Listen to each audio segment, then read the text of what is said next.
Let me hit you with one of the most staggering statistics you'll ever hear about success and money.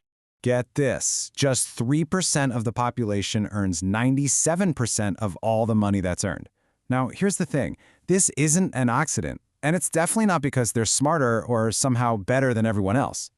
No, there's a secret, a fundamental lesson that divides these two groups, and today we're going to unpack that very secret through a powerful story about a father, his son, and a single decision that nearly changed the entire course of his life. Okay, so let's start with the problem. I want you to meet Raymond. Back when he was in high school, he was a big, strong guy and a really, really good swimmer. His coach absolutely loved having him on the team. But, as you know, being that good at something, well, it always comes at a cost. Every single morning, while his family was still sound asleep, Raymond would have to get up at 5 a.m. to head to the pool for practice, day in, day out. And after a while, that grind started to really wear on him, which all led to one fateful conversation in the kitchen. He finally worked up the nerve to approach his father, a guy named Bob Proctor, and he just dropped the bomb. He wanted to quit. And at first, his reasons for quitting sounded completely logical, maybe even reasonable. He laid out his whole case. He said swimming wasn't practical. It wasn't going to help him get a job or earn money in the future. In his mind, it was basically a dead end. And on the surface, it's pretty hard to argue with that, right?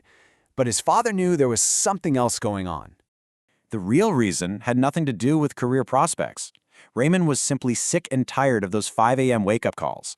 He wasn't focused on the win or on the strength he was building.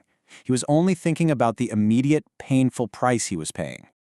Now, you'd probably expect a big lecture here, but his father's response was, well, it was shocking. He just said, okay, quit. He told Raymond it didn't bother him one bit. You can just imagine the huge sigh of relief from Raymond. He got the green light. He was free, or so he thought. But just as Raymond was walking away, feeling all that relief wash over him, his father revealed the real danger, the hidden trap he was just seconds away from falling into. His dad called him back. He pointed out how much Raymond had been agonizing over this decision, how hard it was for him to even bring it up. And then he delivered the lesson that would change everything. His father explained that quitting isn't just a one-time thing, it's a skill. The first time you do it, it's really hard. But once you take that escape hatch, the next time a challenge comes up, quitting suddenly becomes a much easier option. And the time after that, it's even easier.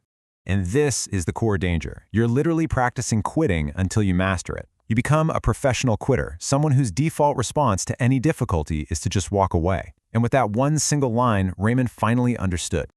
So this brings us all the way to the solution. And it connects directly back to that statistic we started with. The difference between the 3% and the 97% isn't talent or intelligence. It's all about the mindset they adopt when things get really tough. So here's where we really see the two mindsets side by side. The 97%, they get fixated on the price, the early mornings, the hard work, the immediate struggle. But the 3%, they fixate on the reward, the strength they're building, the eventual victory, and the long-term dividends that all that hard work will pay. And this is what it truly means to be wise. It has nothing to do with having a high IQ. It's all about having the wisdom to understand a fundamental law of success.